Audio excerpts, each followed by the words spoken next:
Elias subiu ao cume do Carmelo e se inclinou por terra e pôs o seu rosto entre os seus joelhos. E disse ao seu servo: sobe agora e olha para o lado do mar. E subiu e olhou e disse: não há nada. Então disse ele: volta lá 7 vezes.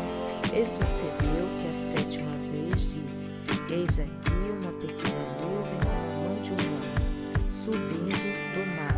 Então disse ele: sobe, diz a Acabe, aparelha o teu carro e desce, para que a chuva não te impeça. E sucedeu que, entretanto, os céus se enegreceram com nuvens e vento, e veio uma grande chuva. E Acabe subiu ao carro e foi para Jezreel. E a mão do Senhor estava sobre Elias, o qual cingiu os lombos e veio correndo perante Acabe até a entrada de Jezreel. Então aqui Elias era um homem de Deus, sujeito às mesmas paixões que nós. Era um homem que ele determinou que não ia chover e ficou sem chover por 3 anos. Depois ele determinou que a chuva ia haver chuva e houve a chuva.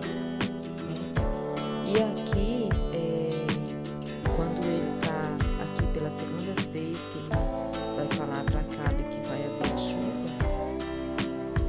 ele pede para o ajudante dele ir lá olhar. Ele determinou que ia haver e pediu para o ajudante dele ir lá olhar. E o ajudante foi e não tinha sinal algum. Depois ele mandou ele ir mais 7 vezes.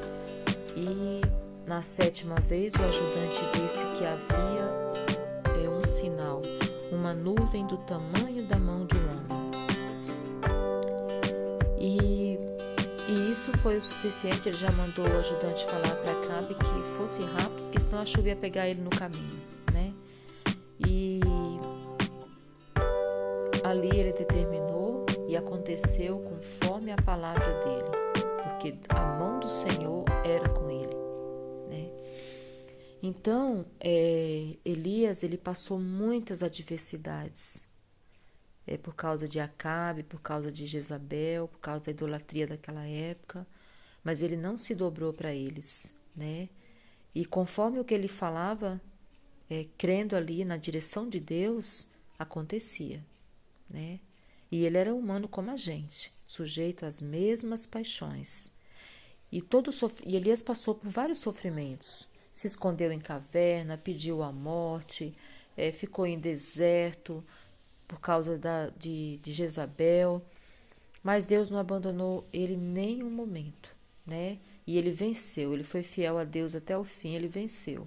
E o sofrimento de Elias não era por causa de pecado, porque muitas das vezes nós passamos por situações por causa da nossa desobediência, dos nossos pecados, dos nossos erros, das nossas escolhas erradas que fizemos no passado.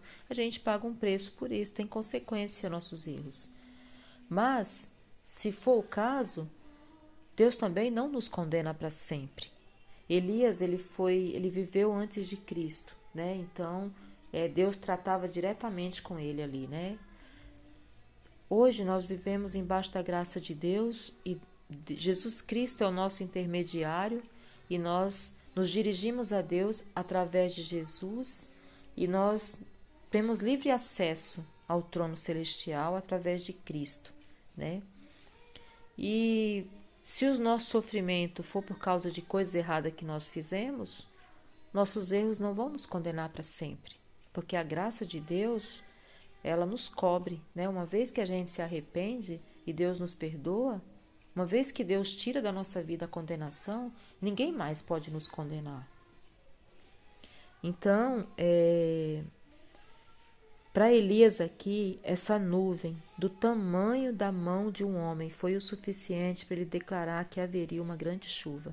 E houve, né? Eu faço uma pergunta para quem estiver escutando. Alguma vez você já fez uma oração e você ficou buscando, esperando sinais? Eu confesso que eu já passei por isso muitas vezes. Não é errado esperar e buscar sinais. O que é errado é nessa fase do processo em que a gente está esperando os sinais, examinando o território, buscando ali, esperando esses sinais e tentando ver esses sinais como uma nuvem do tamanho da mão de um homem. É nesse processo o diabo nos enganar e colocar medo, colocar dúvida, roubar nossa bênção, né? Então, o pecado está na dúvida, tá na gente duvidar, né? E a gente acreditar nas mentiras do diabo. Mas assim, de você buscar o sinal, de você examinar ali a situação, se a sua oração foi ouvida, foi atendida, essa espera pelos sinais, isso não está errado, né? Jesus Cristo disse que, ali na palavra do Senhor diz que o justo, justificado por Cristo, nós vivemos pela fé, nós vivemos da fé. Nós não vivemos por vista, nós vivemos pelo que nós não vemos, mas nós sabemos que existe, né? Não podemos apalpar as coisas espirituais como as que a gente vê, mas a gente sabe que existe, que é real, que o mundo espiritual é tão real quanto o mundo que a gente vê com os olhos carnais. Então, na espera, depois da oração, você buscar um sinal, não é pecado. O pecado é você duvidar que aquilo que Deus já colocou no seu coração, aquilo que você já leu na palavra, o que você ouviu e que você acreditou, aquela semente que foi lançada, que foi plantada no seu coração, e o diabo vinha roubar ela de você, porque você duvidou. Então, assim, mas se você se mantiver em fé, tremendo e temendo, mas continuar acreditando que Deus vai fazer, Deus vai fazer.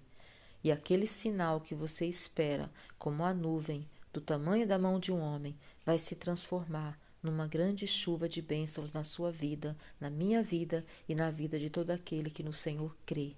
No nome de Jesus, o mesmo Deus que operou no passado, na vida de Elias, opera até hoje através de Cristo na nossa vida. Amém? Se essa mensagem falou ao seu coração, compartilhe com outras pessoas, se inscreva no canal, nos apoie, no nome de Jesus. Amém.